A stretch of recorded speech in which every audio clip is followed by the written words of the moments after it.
ಭಕ್ತ್ಯಾ ಸ್ತುತ್ಯಾ ವಿರಕ್ತ್ಯಾ ಭಜದಮರಜನೌನ್ಮತ್ಯಭೂತ್ಯರ್ಪಕಾಯ क्षित्यामत्यल्पभृत्तेष्वपि कुजनकृतौ ध्वत्यभूत्याजकाय कर्त्रे धर्त्रेऽथ हर्त्रे हयमुखहरये मुत्रपात्रे नमस्ते तस्मै कस्मैचिदस्मन्मनसि धृतकथा विस्मृतौ स्मारकाय व्यासाय भवनाशाय श्रीशाय गुणराशये हृद्याय शुद्धविद्याय मध्वाय च नमो नमः। नौमिन्यायसुधादिकृज्जयमुनीन् श्रीपादराट्सन्मणीन् व्यासार्यान् विविधागमब्धिविहरान् श्रीवादिराजानपि वन्दे हंसपरान् रघुत्तमगुरून् वैदग्ध्यवरां निधीन् श्री सत्योव्रत राघवेंद्र मुनिपान् सद्बोधसध्यानपान् सत्याभिज्ञकराब्जोत्थान् पञ्चाशद्वर्षपूजकान् सत्यप्रमोदतीर्थार्यान् नौमिन्यायसुधारतान् ಶಾಸ್ತ್ರಗಳ ಅಧ್ಯಯನವನ್ನು ಶ್ರದ್ಧೆಯಿಂದ ಮಾಡಬೇಕಾದದ್ದು ಎಷ್ಟು ಅಗತ್ಯವೋ, ಅಧ್ಯಯನ ಮಾಡಿ ತಿಳಿದಂತಹ ವಿಷಯವನ್ನು ಮನಸ್ಸಿನಲ್ಲಿ ದೃಢವಾಗಿ ಉಳಿಸಿಕೊಳ್ಳುವುದು ಅಷ್ಟೇ ಮಹತ್ವದ್ದು. ಮೊದಲೆಲ್ಲ ಚೆನ್ನಾಗಿ ವಿಷಯಗಳನ್ನು ತಿಳಿದುಕೊಳ್ತಾರೆ, ಆಮೇಲೆ ಅಷ್ಟೇ ಔದಾಸೀನ್ಯದಿಂದ ಅದನ್ನು ಮರೆತು ಬಿಡ್ತಾರೆ. ಆದರೆ ಶಾಸ್ತ್ರಗಳನ್ನು ಆವೃತ್ತಿ ಮಾಡಬೇಕು ಅಂತ ವೇದವ್ಯಾಸದೇವರು ಹೇಳ್ತಾರೆ. ಆವೃತ್ತಿ ಅಸಕೃತ ಉಪದೇಶ. ಪುನಃ ಪುನಃ ಪುನಃ ಪುನಃ ತಿಳಿದಂತಹ ತತ್ವಗಳನ್ನು ತಿಳಿದರೆ, ಶ್ರವಣ ಮಾಡಿದರೆ ಅದು ದೃಢ ಆಗ್ತದೆ. ಅದರಂತೆ ಯುಕ್ತಿಯಿಂದ ದೃಢಪಡಿಸಿಕೊಳ್ಳೋದನ್ನು ಪುನಃ ಪುನಃ ಆವೃತ್ತಿ ಮಾಡಿದರೆ ಇನ್ನೂ ವಿಶೇಷವಾಗಿ ದಾರ್ಢ್ಯ ಬರ್ತದೆ. ಶ್ರವಣಾವೃತ್ತಿ ಮನನಾವೃತ್ತಿ ಅಂತ ಹೇಳ್ತಾರೆ. ಆ ರೀತಿ ಪುನಃ ಪುನಃ ಶ್ರವಣವನ್ನು ಮಾಡಬೇಕು. ಸರ್ವಮೂಲಾದಿ ಗ್ರಂಥಗಳನ್ನು, ಟೀಕಾಗ್ರಂಥಗಳನ್ನು, ಅದರಂತೆ ಪ್ರಕೃತವಾದಂತಹ ಯುಕ್ತಿಮಲ್ಲಿಕಾ ಗ್ರಂಥ, ಅನೇಕ ವಿಷಯಗಳನ್ನು ಇಲ್ಲಿ ನಿರೂಪಣೆ ಮಾಡುತ್ತಾ ಇದ್ದಾರೆ ವಾದಿರಾಜ ಶ್ರೀಪಾದಂಗಳವರು. ಅದನ್ನು ಪುನಃ ಪುನಃ ಆವೃತ್ತಿ ಮಾಡಿ ಮನಸ್ಸಿನಲ್ಲಿ ದೃಢಪಡಿಸಿಕೊಂಡ್ರೆ ಆಗ ಅವನಿಗೆ ಮುಂದೆ ಕ್ರಮವಾಗಿ ಜ್ಞಾನೋದಯವಾಗಿ ಅವನು ಮೋಕ್ಷವನ್ನು ಪಡೆಯುವುದಕ್ಕೆ ಸಾಧ್ಯ ಇದೆ. ಒಂದೊಂದು ಬಾರಿ ಶ್ರವಣ ಮಾಡಿಬಿಡ್ತೇವೆ ಸಾಕು ಅನ್ನೋ ಹಾಗಿಲ್ಲ. ಅದಕ್ಕೆ ಶಾಸ್ತ್ರದಲ್ಲಿ ದೃಷ್ಟಾಂತವನ್ನು ಕೊಡ್ತಾರೆ. ಭತ್ತವನ್ನು ಕುಟ್ಟಬೇಕಾಗಿದೆ. ಭತ್ತವನ್ನು ಕುಟ್ಟಬೇಕು ಅಂದರೆ ಎದಕ್ಕೆ ಕುಟ್ಟಬೇಕು? ಮೇಲಿನ ಹೊಟ್ಟು ಹೋಗೋದಕ್ಕೆ ಕುಟ್ಟಬೇಕು. ಹಾಗಾದರೆ ಎಷ್ಟರವರೆಗೆ ಹೊಟ್ಟು ಹೋಗೋದಿಲ್ಲ ಕಿತ್ತಿ, ಅಲ್ಲಿವರೆಗೆ ಕುಟ್ಟಬೇಕು.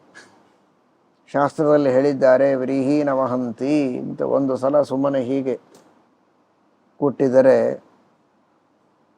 ಅವಹಂತಿ ಅಂತ ತಾನೇ ಹೇಳಿದ್ದು. ಅವಹಂತಿ ಅಂದರೆ ಒಂದು ಸಲ ಪೆಟ್ಟು ಕೊಡಬೇಕು ಅಂತ. ಪೆಟ್ಟು ಕೊಟ್ಟರೆ ಆಯಿತು. ವೇದದಲ್ಲಿ ಹೇಳಿದ ಹಾಗೆ ಆ ಭತ್ತವನ್ನು ಯಜ್ಞಕ್ಕೋಸ್ಕರವಾಗಿ ನಾವು ಕುಟ್ಟಿದ್ದಾಯಿತು ಅನ್ನೋ ಹಾಗಿಲ್ಲ. ಯಾವುದಕ್ಕೋಸ್ಕರ ಕುಟ್ಟಬೇಕು ಅಂತ ಹೇಳಿದ್ದಾರೆ? ಮೇಲಿನ ಹೊಟ್ಟು ಹೋಗುವುದಕ್ಕೋಸ್ಕರ. ಹಾಗಾದರೆ ಹೊಟ್ಟು ಹೋಗುವವರೆಗೆ ಕುಟ್ಟಬೇಕು. 4 ಬಾರಿ, 8 ಬಾರಿ, 10 ಬಾರಿ, ಎಷ್ಟು ಸಲ ಕುಟ್ಟಿದಾಗ ಹೊಟ್ಟು ಹೋಗುತ್ತೋ ಅಲ್ಲಿಯವರೆಗೆ ಇವನ ಪ್ರಯತ್ನ ಇರಬೇಕು. ಅಂದರೆ ಅದು ಶ್ರುತಿಯ ಆಜ್ಞೆಯನ್ನು ಇವನು ಪಾಲನೆ ಮಾಡಿದಂತೆ. ಹಾಗೇ ಶಾಸ್ತ್ರಗಳ ಶ್ರವಣವನ್ನು ಮಾಡಬೇಕು ಅಂದರೆ ಎಲ್ಲಿಯವರೆಗೆ ಅಜ್ಞಾನದ ಪರಿಹಾರವಾಗೋದಿಲ್ಲ ಅಲ್ಲಿಯವರೆಗೆ ಶ್ರವಣವನ್ನು ಮಾಡಬೇಕು. ಎಲ್ಲಿಯವರೆಗೆ ಸಂಶಯ ವಿಪರ್ಯಯಗಳ ಪರಿಹಾರವಾಗೋದಿಲ್ಲ ಅಲ್ಲಿಯವರೆಗೆ ಮನನವನ್ನು ಮಾಡಲೇಬೇಕು. ಅದಕ್ಕಂತಾರೆ, ಗೃಹೀತಮರ್ಥಂ ಯಃ ಪಶ್ಚಾತ್ ನ ಜಹಾತಿ ಸವೈ ಮಹಾನ್ ತೃಣಗ್ರಾಹಿ ಮಣಿರ್ಮಾನ್ಯಃ ಪೌರ್ಣಮಾಸಿ ವಿಧುಶಶಿ. ಗೃಹೀತವಾದ ಅರ್ಥವನ್ನು ಯಾರು ಆಮೇಲೆ ಮತ್ತೆ ತ್ಯಾಗ ಮಾಡೋದಿಲ್ಲ, ಮರೆಯೋದಿಲ್ಲ, ಅವನೇ ನಿಜವಾದ ಮಹಾನ್, ಉತ್ತಮನಾದಂತಹ ವ್ಯಕ್ತಿ. ಪಚ್ಚೆ ಇರ್ತದೆ. ಪಚ್ಚೆ ಇದು ತೃಣಗ್ರಾಹಿ ಮಣಿಹಿ ಅಂತ. ಆ ಹುಲ್ಲಿನ ಹಸರು ಅದನ್ನು ತನ್ನೊಳಗೆ ಸೆಳೆದುಕೊಂಡಂತಹ ಮಣಿ ಅಂದರೆ ಅದು ಪಚ್ಚೆ, ಅಂದರೆ ಹಸಿರು ಮಣಿ. ಅದು ಶುಭ್ರವಾದ ಪ್ರಕಾಶ ಅದಕ್ಕಿರೋದಿಲ್ಲ. ವಜ್ರಕ್ಕೆ ಹೇಗೆ ಶುಭ್ರವಾದ ಪ್ರಕಾಶ ಇದೆ ಆ ತರಹ ಶುಭ್ರವಾದ ಪ್ರಕಾಶ ಅದಕ್ಕಿಲ್ಲ. ಆದರೆ ಅದರಲ್ಲೇನು ಹಸರು ಇದೆ, ಆ ಹುಲ್ಲಿನ ಹಸರನ್ನು ತನ್ನೊಳಗೆ ತೋರುವಂತೆ ಇಟ್ಟುಕೊಂಡದ್ದು. ಅದರ ತಾತ್ಪರ್ಯ ಹಸರಾದದ್ದು. ಅದು ಹಸರಾದರೂ ಅದಕ್ಕೆ ಹೆಸರಿದೆ. ಬಿಳಿಯಾದ ಪ್ರಕಾಶ ಇಲ್ಲ ಅಂತ ಯಾರೂ ಅದನ್ನು ತ್ಯಾಗ ಮಾಡೋದಿಲ್ಲ. ಪಚ್ಚೆ ಅನ್ನುವಂತಹ ಮಣಿ ಇದು ಹಸರಾಗಿದ್ದರೂ ಕೂಡ, ಶುಭ್ರವಾಗದೇ ಇದ್ದರೂ ಅದಕ್ಕೊಂದು ಒಳ್ಳೆ ಹೆಸರಿದೆ, ಕೀರ್ತಿ ಇದೆ, ಮಾನ್ಯತೆ ಇದೆ. ಯಾಕೆ ಅಂದರೆ ತಾನು ಯಾವ ಹಸರನ್ನು ಗ್ರಹಣ ಮಾಡಿದೆ ಅದನ್ನು ಬಿಟ್ಟಿಲ್ವಲ್ಲ, ಗಟ್ಟಿಯಾಗಿ ಇಟ್ಕೊಂಡಿದೆ. ಕೊನೆವರೆಗೂ ಅದು ಹಸರೇ. ಹುಲ್ಲಿನ ಹಸರನ್ನು ಒಮ್ಮೆ ತನ್ನೊಳಗೆ ಸೆಳೆದುಕೊಂಡಿಟ್ಟುಕೊಂಡದ್ದನ್ನು ಮತ್ತೆ ಬಿಟ್ಟಿಲ್ಲ, ಆದ್ದರಿಂದ ಅದು ಮಾನ್ಯ. ಅದು ಹುಲ್ಲಿನಿಂದ ಸೆಳೆದುಕೊಂಡಿದೆ ಅನ್ನುವುದರೊಳಗೆ ತಾತ್ಪರ್ಯವಲ್ಲ. ತನ್ನೊಳಗಿನ ಹಸರೇ ಆಗಿರಬಹುದು, ಆದರೆ ಅದನ್ನು ಬಿಟ್ಟಿಲ್ಲ ಅನ್ನೋದೇ ಒಂದು ಅದರಲ್ಲಿಯ ದೊಡ್ಡ ಗುಣ.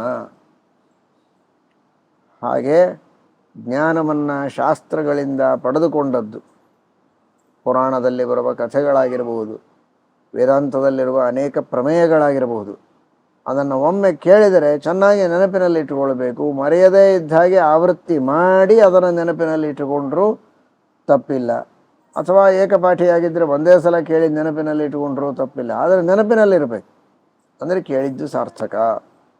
ವಿದ್ಯಾರ್ಥಿಗಳು ಇದನ್ನು ವಿಶೇಷವಾಗಿ ತಿಳಿದುಕೊಳ್ಳಬೇಕು. ಚಂದ್ರನಿಗೆ ಶಶಿ ಅಂತ ಹೆಸರು. ಶಶ ಅಂದರೆ ಮೊಲ, ಮೊಲದ ಚಿಹ್ನ ಆ ಚಂದ್ರಮಂಡಲದಲ್ಲಿದೆ. ಅದನ್ನು ಕಲಂಕ ಅಂತ ಹೇಳ್ತಾರೆ. ಶುಭ್ರನಾದ ಚಂದ್ರ, ಸ್ವಲ್ಪ ಕಪ್ಪು, ಅದು ಕಲಂಕ. ಕಲಂಕ ಅಂತಾದರೂ ಪರವಾಗಿಲ್ಲ, ಹುಣ್ಣಿಮೆಯ ಚಂದ್ರ ಎಲ್ಲರಿಗೂ ಮಾನ್ಯ. ಯಾಕೆ ಅಂದರೆ ಅವನಿಗೆ ಶುಭ್ರವಾದ ಪ್ರಕಾಶ ಇದೆ, ಧವಲ ಪ್ರಕಾಶ, ಶುಭ್ರವಾದ ಪ್ರಕಾಶ. ಆದರೆ ಕಲಂಕವೂ ಇದೆ. ಕಲಂಕ ಇದ್ದರೂ ಅವನು ಮಾನ್ಯನೇ. ಯಾಕೆ ಅಂದರೆ ಏನಿದೆ ಅದನ್ನು ಬಿಟ್ಟು ಕೊಟ್ಟಿಲ್ಲ ಅನ್ನೋದಕ್ಕೆ ಮಾನ್ಯ. ಅದಕ್ಕೆ ಸುರೋತ್ತಮ ತೀರ್ಥರು ವ್ಯಾಖ್ಯಾನದಲ್ಲಿ ತಿಳಿಸ್ತಾರೆ, ಗೃಹೀತ ಶಶ ಅಪರಿತ್ಯಾಗಂ ವಿಧೋ ಸೂಚಯತಿ. ಏನು ಒಂದು ಸಲ ಆ ಮೊಲವನ್ನು ಹಿಡಿದುಕೊಂಡು ಕುಳಿತಿದ್ದಾನೆ, ಅದನ್ನು ಒಟ್ಟು ಬಿಡೋದೇ ಇಲ್ಲ ಅನ್ನೋದಕ್ಕೋಸ್ಕರ ಚಂದ್ರನಿಗೊಂದು ಮಾನ್ಯತೆ ಇದೆ. ತನ್ನೊಳಗಿದ್ದ ಹಸರನ್ನು ಬಿಟ್ಟುಕೊಟ್ಟಿಲ್ಲ ಅನ್ನುವುದಕ್ಕೆ ಪಚ್ಚ, ಅದರಂತೆ ತನ್ನೊಳಗಿನ ಮೊಲವನ್ನು ಬಿಟ್ಟುಕೊಡುವುದಿಲ್ಲ ಅನ್ನುವುದಕ್ಕೆ ಪೌರ್ಣಿಮಾ ತಿಥಿಯ ಚಂದ್ರ ಇವರಿಗೆ ಮಾನ್ಯತೆ ಇದೆ ಅಲ್ವಾ? ಹಾಗಿದ್ದ ಮೇಲೆ ಶುಭ್ರವಾದ ಜ್ಞಾನವೆಂಬ ಪ್ರಕಾಶವನ್ನು ನಾವು ಪಡೆದುಕೊಂಡದ್ದನ್ನು ಬಿಡದೆ ನಮ್ಮೊಳಗೆ ಉಳಿಸಿಕೊಂಡ್ರೆ ಮಾನ್ಯತೆ ಸಿಗತ್ತೆ ಅನ್ನುವುದನ್ನೇನು ಹೇಳೋದು? ಮಾನ್ಯತೆ ಎನ್ನುವ ಶಬ್ದಕ್ಕೆ ಇಲ್ಲಿ ಕೇವಲ ಲೌಕಿಕವಾದಂತಹ ಮಾನ, ಮರ್ಯಾದೆ, ಗೌರವ ಅನ್ನುವ ಅರ್ಥದೊಳಗೆ ಮಾತ್ರ ಅಲ್ಲ. ಜ್ಞಾನದಿಂದ ಸಿಗುವಂತಹ ಮಾನ್ಯತೆ ಎಂದರೆ ಅದು ಶ್ರೇಷ್ಠವಾದಂತಹ ಅಪರೋಕ್ಷ ಜ್ಞಾನದ ಲಾಭವಾಗಿ ಮುಂದೆ ಮೋಕ್ಷವೇ ಅದರಿಂದ ನಮಗೆ ಸಿಗತ್ತೆ. ಆದ್ದರಿಂದ ಚೆನ್ನಾಗಿ ತತ್ವಜ್ಞಾನವನ್ನು ನಾವು ಪಡೆದುಕೊಳ್ಳಬೇಕು ಅನ್ನುವುದು ಎಷ್ಟು ಸತ್ಯವೋ ಅಷ್ಟೇ ಅದನ್ನು ಮನಸ್ಸಿನಲ್ಲಿ ಉಳಿಸಿಕೊಳ್ಳಬೇಕು ಅನ್ನುವುದನ್ನು ತಿಳಿಸಿಕೊಡ್ತಾ ಇದ್ದಾರೆ. ವಿಶೇಷವಾಗಿ ವಿದ್ಯಾರ್ಥಿಗಳು, ಜಿಜ್ಞಾಸುಗಳು, ಜ್ಞಾನವನ್ನು ಪಡೆದುಕೊಂಡವರು ನಿಧಾನವಾಗಿ ಪಡೆದುಕೊಳ್ಳಬೇಕು, ಪಡೆದುಕೊಂಡದ್ದನ್ನು ಉಳಿಸಿಕೊಳ್ಳಬೇಕು. ಅಶುಶ್ರೂಷಾ ತ್ವರಾಶ್ಲಾಘ ವಿದ್ಯಾಯ ಶತ್ರವಸ್ತ್ರಯ. ಗುರುಗಳ ಸೇವೆಯನ್ನು ಮಾಡದೇ ಇರುವುದು, ಬಹಳ ಹೊಗಳಿಸಿಕೊಳ್ಳೋದು ಹಾಗೂ ಅವಸರ ಮಾಡೋದು, ಇವು ಮೂರೂ ಕೂಡ ವಿದ್ಯೆಗೆ ಶತ್ರುಗಳು ಅಂತ ಶಾಸ್ತ್ರದಲ್ಲಿ ಹೇಳಿದ್ದಾರೆ. ಆ ದೃಷ್ಟಿಯಲ್ಲಿ ನಿಧಾನವಾಗಿ ವಿದ್ಯೆಯನ್ನು ಮನಸ್ಸಿನಲ್ಲಿ ಉಳಿಸಿಕೊಳ್ಳಬೇಕು ಅಂತ ಹೇಳ್ತಾ ಮುಂದೆ ಭಗವಂತನ ಗುಣಗಳ ಬಗ್ಗೆ ತಿಳಿಸುವುದಕ್ಕೆ ಹೊರಟಿದ್ದಾರೆ. ಪರಮಾತ್ಮ ಅನಂತ ಗುಣ ಪರಿಪೂರ್ಣ ಅನ್ನುವ ಶ್ರುತಿಯ ಸ್ಮೃತಿಯ ಸಿದ್ಧಾಂತ, ಅದೇ ಶ್ರೀಮದ್ ಆನಂದತೀರ್ಥ ಭಗವತ್ಪಾದಾಚಾರ್ಯರ ಸಿದ್ಧಾಂತ. ಅದನ್ನು ಸಮರ್ಥನೆ ಮಾಡುವುದಕ್ಕೆ ವಾದಿರಾಜರು ಹೊರಟಿದ್ದಾರೆ. ಹೊರಟು ಮೊದಲು ಒಂದು ಮಾತು ಹೇಳುತ್ತಾರೆ. ಆ ಭಗವಂತನ ಗುಣಗಳನ್ನು ತಿಳಿಯುವುದಕ್ಕೆ, ಪರಮಾತ್ಮನ ಸ್ವರೂಪವನ್ನು ತಿಳಿಯುವುದಕ್ಕೆ ನಾವು ಪ್ರಮಾಣ ಅಂತ ಆಶ್ರಯಣ ಮಾಡಬೇಕಾದದ್ದು ವೇದಗಳನ್ನು.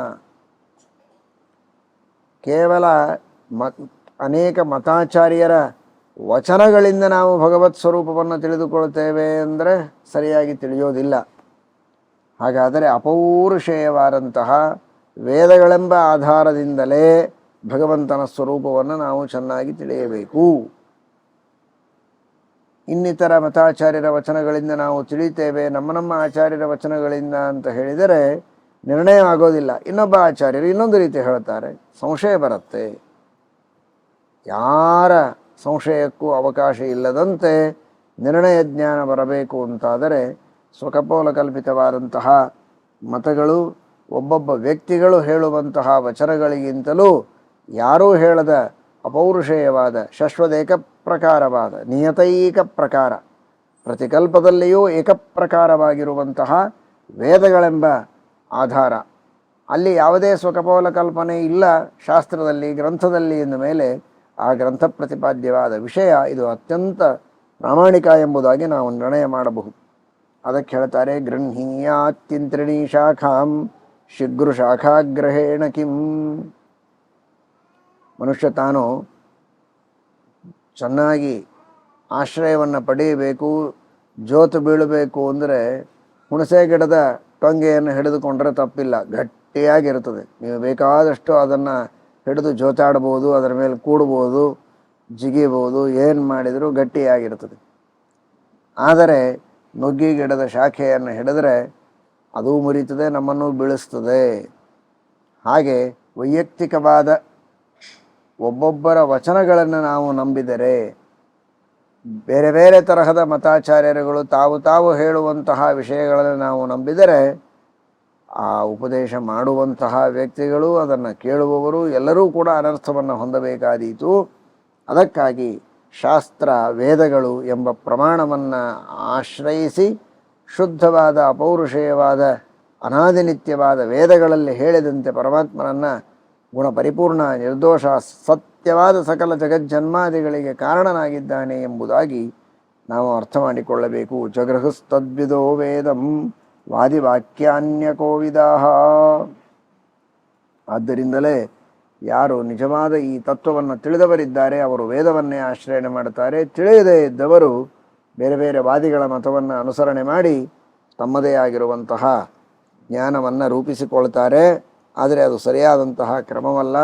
ಅದರಲ್ಲಿಯೂ ಜಗತ್ಕಾರಣನಾದಂತಹ ಬ್ರಹ್ಮನ ವಿಷಯದಲ್ಲಿ, ಅವನ ಸ್ವರೂಪದ ವಿಷಯದಲ್ಲಿ ಯಾವ ಯುಕ್ತಿಗಳು ಕೂಡ ಕೇವಲವಾಗಿ ಪ್ರಮಾಣವಾಗಲು ಸಾಧ್ಯ ಇಲ್ಲ. ಕಿಂತು ವೇದರೂಪವಾದ ಆಗಮವೇ ಪ್ರಮಾಣ. ಆಗಮಕ್ಕೆ ಸಹಾಯಕವಾಗಿ ಅವಶ್ಯವಾಗಿ ಯುಕ್ತಿಗಳನ್ನು ನಾವು ಉಪಯೋಗಿಸಬಹುದು ಎಂಬುದಾಗಿ ವಾದಿರಾಜ ಶ್ರೀಪಾದಂಗಳವರು ತಿಳಿಸ್ತಾ ಇದ್ದಾರೆ. ಶ್ರೀಕೃಷ್ಣಾರ್ಪಣಮಸ್ತು.